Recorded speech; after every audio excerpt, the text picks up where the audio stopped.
Viral girl वर्षा रानी के हर video में देखने वाली यह लड़की आखिर कौन है।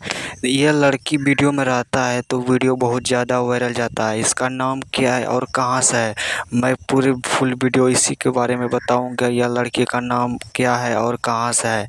यह वीडियो में आता ही तबाही मचा देता है। देख सकते हो जितना वीडियो में आया है हर वीडियो इसका वायरल है, तो समझ सकते हो यह लड़की में पावर है। इसका नाम क्या है मैं बताऊंगा इसी वीडियो में। हाँ तो दोस्तों, यह लड़की का असल में क्या नाम है मुझे भी नहीं पता, लेकिन इंस्टाग्राम में नाम है निशु मौर्य। देख सकते हो इसका फॉलोवर 1 लाख होने वाला है। हाँ तो दोस्तों, आप लोग को क्या लगता है ये दोनों में सबसे ज़्यादा वायरल कौन है, किसका फेस वैल्यू ज़्यादा बना हुआ है मार्केट में?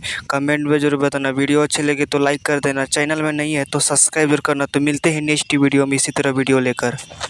हाँ तो दोस्तों, ये दोनों लड़की में सबसे ज़्यादा बाइक स्टैंड खतरनाक कौन करता है कमेंट में ज़रूर बताना।